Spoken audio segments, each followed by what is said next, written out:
I try it out, see if hopefully it works pretty good. I don't know. You can see me, straight on. And I don't have to hold it or whatever. I might be kind of low on I don't think this thing goes any lower, so.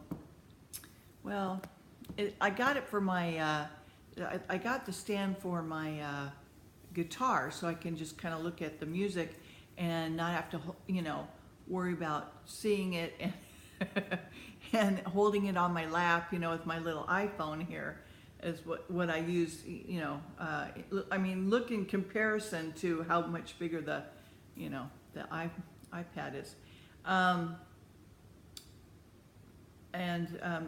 So I was just going to use it to see how it works out. Let me know, if you like this stand or not,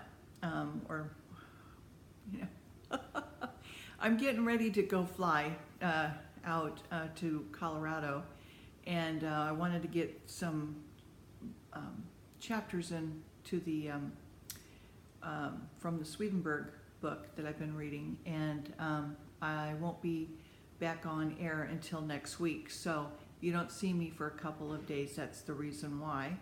I'm busy with family and stuff like that. So,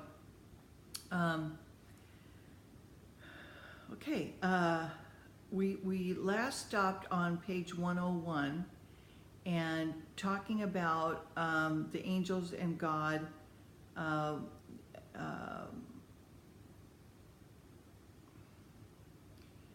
And let me just go back up here. Everything created from this source in its own nature suited to be receptive of God, but not by continuality, but by contract.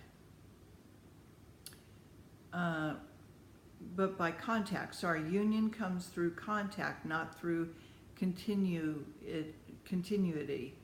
What is created is suitable for this contact because it has been created by God in God. Because it is created in this way, it is an analog, and because of this union, it is an image of God in a mirror. Okay, I just want to say something here real quick. I just listened to some more of Howard Storm. By the way, he was just in Texas for the near-death experiences on March the 28th, I think he was there. Friday, Saturday he spoke. So you can check it out online. Just happened like 5 days ago or something. And he also talks to Trisha. He's interviewed by Trisha. You see a picture of him and his wife now. But Trisha, I forget Trisha's Bragg, is it? I forget her last name. Also had a near-death experience, and she is interviewing him. And I heard some more things from Howard. Every time I listen to him, he reveals more than he has like in his books or that he feels more comfortable about talking about. For example, even his when he first died, all his senses were heightened, and even through his feet, he could sense the linoleum floor and how beautiful it was, and he became fascinated by it, and the hearing and the sense of light and taste and smell and feel. He could feel himself. Okay, he knew it was him. Okay, and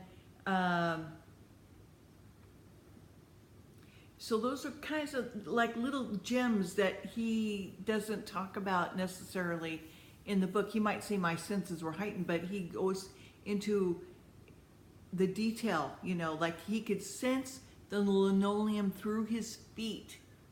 Not when you walk on the floor, you can sense if it's cold, it's hot, what it is. Oh, it's wood. Oh, it's. But he could sense the pattern, even more so. The colors, the texture, it was even more so. Okay, And I was like, oh, that's cool, right? So, yeah. So anyway, you check him out, I like to, so maybe you would too. But the purpose for us being here is love one another, okay? Not physically, have sex with everybody. Okay, that's not what I mean. I mean, be caring for each other, care about the welfare of each other, your neighbors, your friends, your co-workers, your family, other people that you may not know about, people that you've heard about. Be praying for them. Try to do something for them if you're able to. Go visit. Yeah. Okay. If you're loving each other and caring about the welfare of each other, you will see things differently. Okay. You will sense things. You will have a knowing something's up. Okay. You'll have a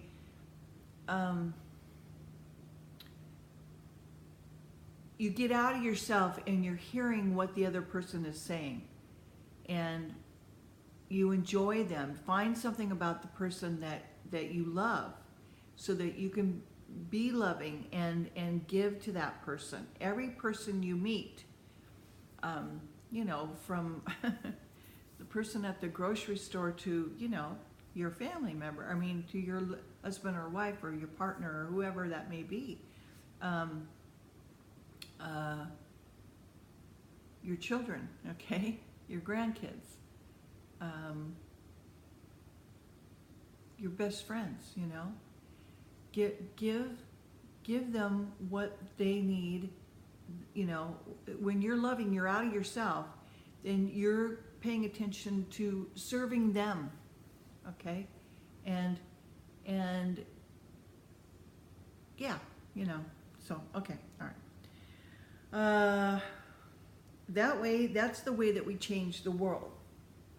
That's the way that we make the world the way God wants it. Because if God told Howard, we've got 200 years to change. Gave him a timeline, 200 years. And Howard was saying, there's no way. There's, at the time, he said there's 6 billion people. And he goes, well, I've got billions of angels. I just love Jesus. Anyway, okay, so you can see his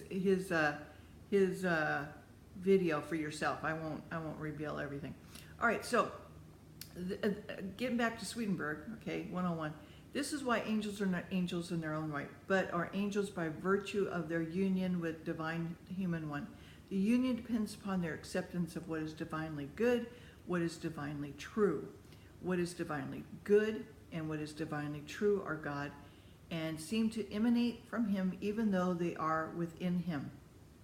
Their acceptance depends upon the way angels apply the laws of his design, which are divine truths, to themselves, using their freedom to think and intend according to their reason, a freedom given them by God as their own possession.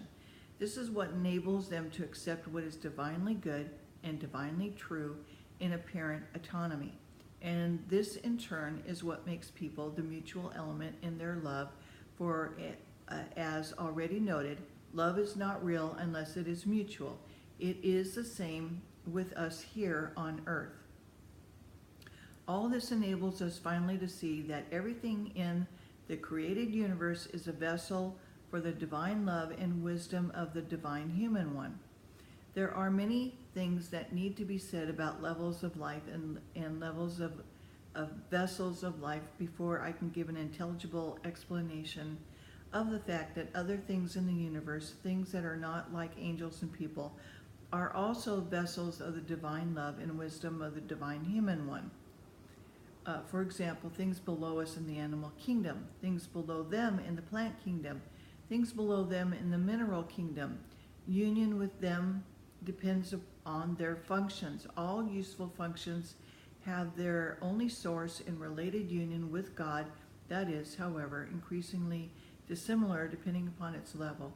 As we come down step by step, this union takes on a nature in which there is no element of freedom involved because there is no element of reason. There is therefore no appearance of life involved. But still, these are vessels. Because they are vessels, they are also characterized by reaction. It is actually by virtue of their reaction that they are vessels. And I will discuss union with functions that are not useful after I have explained the origins of evil. We can conclude from this that divinity is present in absolutely everything and created universe, and that the created universe is therefore the work of Jehovah's hands, as it says in the Word. That is, it is the work of the divine love and wisdom, for this is what is meant by Jehovah's hands. Further, even though divinity is present in all things great and small in the created universe, there's no trace of intrinsic divinity in their own being. While the created universe is not God, it is from God. And since it is from God, his image is in it, like the image of a person in a mirror. We do indeed see a person there, but there is still nothing of the person in the mirror. I once heard a number of people around me, spiritual world, talking and saying that they did in fact want to recognize that there was something divine in absolute everything in the universe because they saw God's wonders there. And the deeper they looked, the more wonderful were the things they saw. However, when they had heard someone say that there actually was divine in absolute everything in the created universe, they resented it. It was a sign that they claimed the belief, but they didn't actually believe it. They were therefore asked whether they could not see this simply in the marvelous ability in every seed of generating its growth in sequence all the way to new seeds. In every seed, then, there is an image of something infinite, eternal, inherent, an inherent effort to multiply, bear fruit without limit to eternity. Or they might see this in even the tiniest animals, realizing they contain sensory organs, brains, hearts, lungs, and the like, along with arteries, veins, nerve fibers, muscles, the activities that arise from them, to say nothing of incredible features of their basic nature that have had whole books written about them. And all of these wonders come from God through the forms that clothe them are of earthly manner. These forms give rise to plant life and in due sequence to human life. This is why humanity is said to have been created out of the ground, to be the dust of the earth and the breath of life breathed in. And we can see from this that the divine nature is not our possession, but is joined to us. All things that have been created reflect the human in some respect, and this is evidence that it is in every detail of the animal kingdom, in every detail of the plant kingdom, and every detail of the mineral kingdom. And we can see ourselves reflected in every detail of the animal kingdom from the fact that all kinds of animals have in common with us members of locomotion, sensory organs, inner organs that support these activities. They also have their impulses, desires like our own physical ones. They have the innate knowledge proper to their desires, with the apparently spiritual element visible in some of them, more or less obvious to the eye in the beast of the earth and the fowl of the heavens, but bees, silkworms, ants, and the like.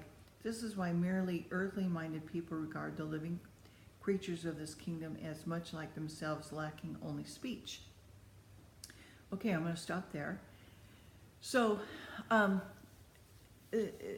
just, the main point here is God and Jesus, and seeing everything that God made, that he's evident in everything. And you only have to be, fool not to see it, okay? So, the most important thing is God and Jesus, and of course Jesus was manifest from God. And if you ever need anything, always remember to call out to him.